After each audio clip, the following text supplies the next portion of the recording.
Alright, BobalosRex here, and this is kind of like a lore rant, but it's gonna be maybe its own series of types of lore rants that I'm gonna be calling the Titan Conspiracy Chronicles.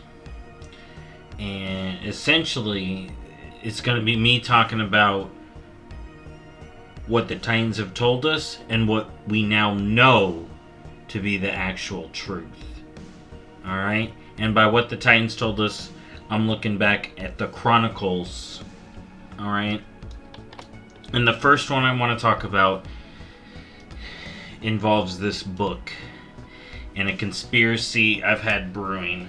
So, real quick, let's get this out of the way. I want to look, because we're going to be talking about the ordering of Azeroth a bit. And we know quite a few things. But one thing I want to get out the way is... Here's Callum. Here. Take a look at the map. We already know this map has been retconned with the location of the Dragon Isles. So, ancient Kalimdor looks slightly different. But let's get to it. Let's get into the theory. It involves this tree. So if you've never read this book, this is a book you can get in 10.2. And it talks about the tree. The brave Titan Agramar discovered Azeroth. Alright, we know this. Shining like a beacon in the great dark. Yep. He led the Titans over. Blah blah blah. The Titans gathered to eradicate this dark influence. Seeking to bring hope and healing, our patron Titan Aenar carried a gift given to her by a loon, a branch of Gahanir, the Mother World Tree. Okay, here's the first thing. Now we know that the Titans are lying to us about the Emerald Dream. They kept pushing the story that Freya created the Emerald Dream. That Freya used magic of the Emerald Dream to create the dimensions. Her and Helia... Or, no. We don't need to bring that into it. But it's similar dimension magic. So,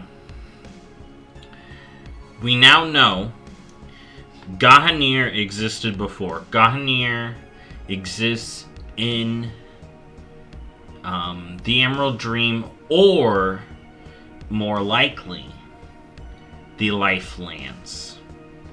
Alright? Which the Emerald Dream is a part of. The way I see them painting the cosmos now is that there's like... We've seen the Shadowlands of Azeroth as well. Just like we've seen the Emerald Dream. But if you go far enough into those realms, you'll find like... the Ouroboros, the Tazavet. You'll find, like, each planet kind of gets their own, but they also have their own, like, special zones. Like, in Death, there were the Machine of Death zones, and in Life, we can imagine there's some kind of main zone similar, whereas we also see the Emerald Dream version of Azeroth, and the Shadow of Azeroth as well, in that ethereal plane where ghosts seem to exist, because the denizens of the Shadowlands proper don't even know about ghosts. But that's just speculation. But we know the Emerald Dream existed before, and the Emerald Dream seems to be attached to the Lifelands via another book. That's all we know. Alright?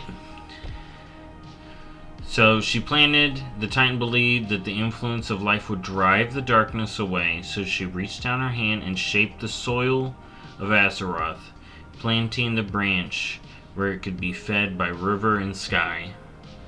Alright. The branch swiftly grew into a tree, its roots extending deep below the surface. Anar smiled, for everywhere the roots stretched, new life emerged.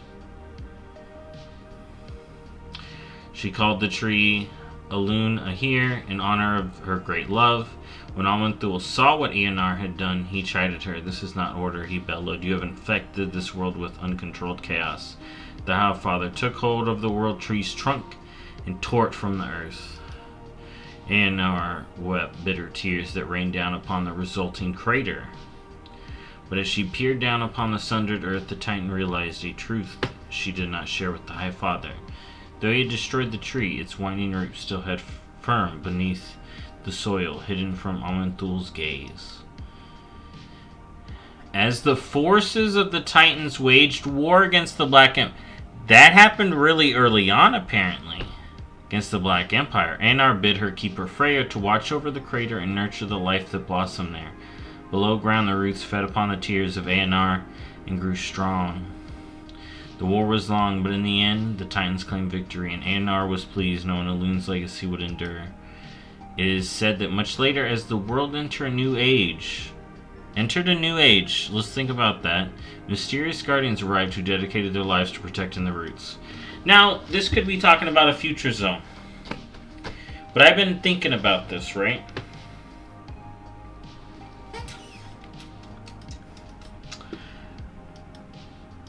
So, according to the story, we know Amanthul pulled out two different things out of the planet, as far as what the Titans say.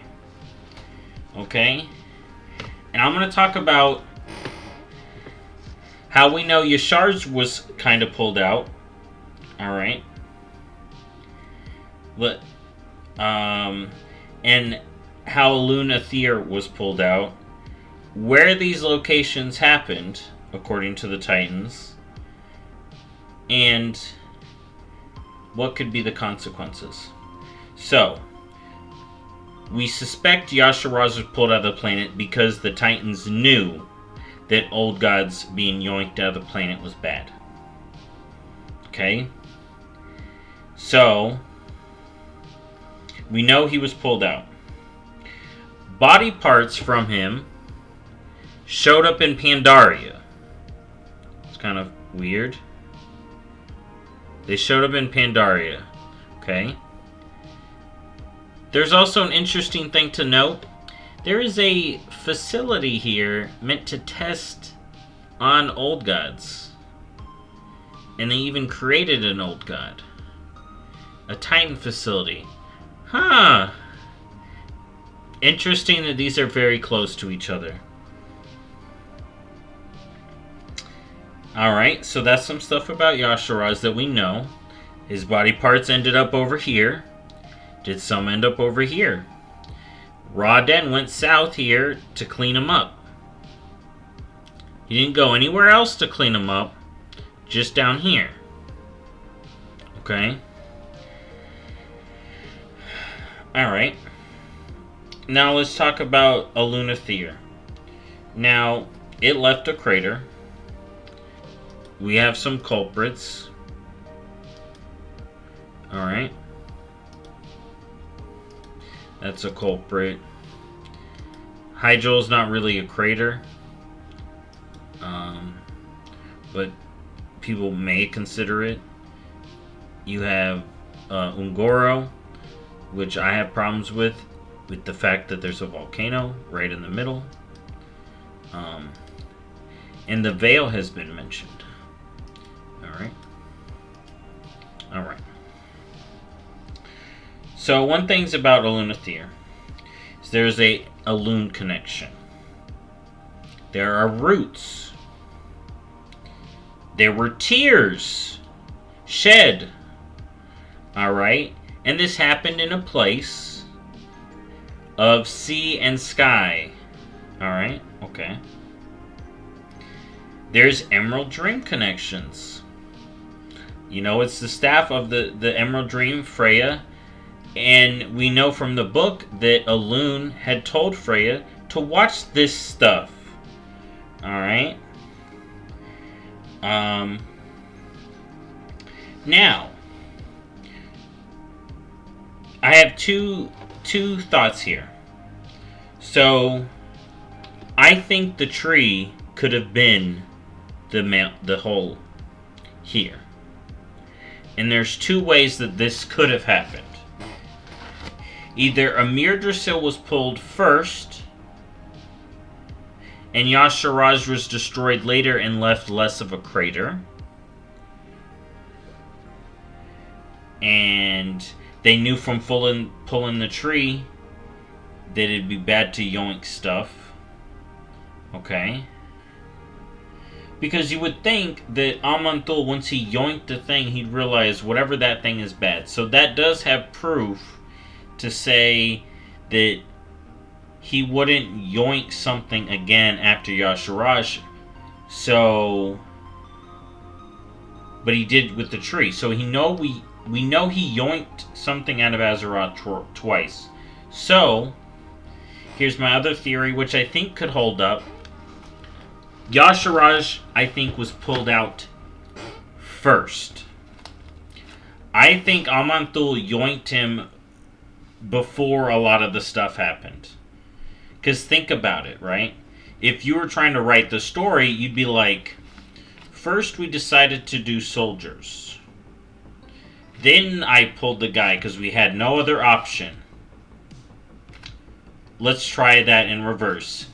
I yoinked the guy. Oh shit. We need to attack it with other soldiers, guys. Because that don't work. What do we think is more likely? Alright?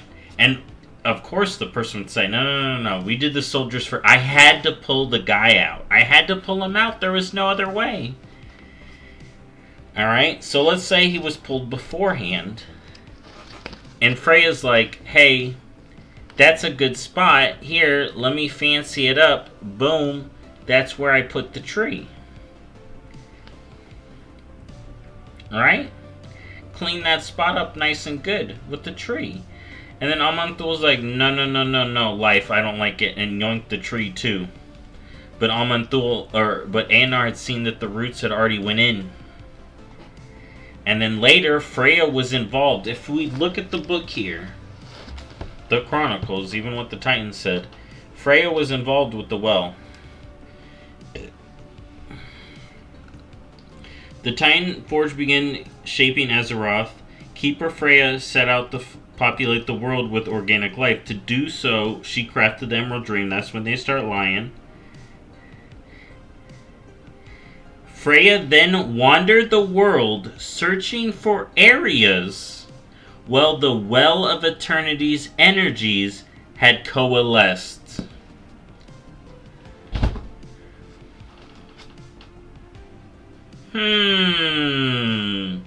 We know from the book Freya had to watch stuff for that. And then this book says, mysterious guardians as the world entered a new age. Could that age be the age of the Night Elves? The Night Elf Empire?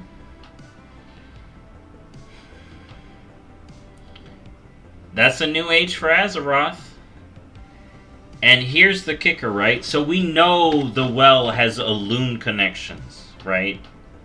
It doesn't have Old God connections. If anything, it has more connections. Even though supposedly this well was the slot in which an Old God was pulled out, it has connections to Elune, and demons used it as a dimensional portal. Very interesting. Very interesting. Right? So either we think Elune is Azeroth, because that's Azeroth's blood, apparently. Or, which I don't think Elune is Azeroth. Or, I think that tree was in that hole. Either after Yasharaj or Yasharaj. Think about what happened to his parts. What if, hear me out, Amantul yoinked the tree and said, okay, we can't just yoink Old Gods. But then he popped Yasharaj. He straight up and splattered Yasharaj everywhere. And then the Titans took his pieces and tested it. Because they are all here. Amanthul said, Ra, you going to be testing these pieces. But what do we tell? I yoinked him out. That's the hole. But Anar's like, but that the tree. No, that's the hole from the god. We take his parts over here to test. We'll lock up the other ones so they can't talk. And now we'll do our business. Alright? And then here's... Listen up. Listen the hell up. Okay? Here's the kicker. That would make it so the well, with the power of a loon, turning the trolls into elf-like beings, right? If a loon is powering the well, a loon is elf-like, the trolls would then turn to look like elves versus trolls with a loon power. And here's the here's something that is so big that I feel like everyone should have known this. All right, look at Cenarius, right? Who is Cenarius' mother and father? Malorn and Alun. Alun by the way. Malorn is a deer. Or a stag. Okay. What's this other part? That's an elf. Boom. Alun's an elf. The hole was where the tree is. I am so into this theory, it's driving me crazy. The well being where the tree was sets the well up for being the perfect conduit for Alun. It literally does. It shows that Alun is a night elf creature, turning other things to look like her into night elves. We can see it right here with Malorn half, Alun half. Boom. Alright. And then, yeah, all the Titan Keepers had to do, Odin said, hey, we cleaning up this. This is the story. Tell everybody. Ra cleaning up the body parts. Both eyes and ears for Amanthul, the serial yoinker. Boom. Cover up. They covered up the whole switcheroo crime. But they can't cover up the Alun influence. Boom. Alright, that was the Titan Chronicles.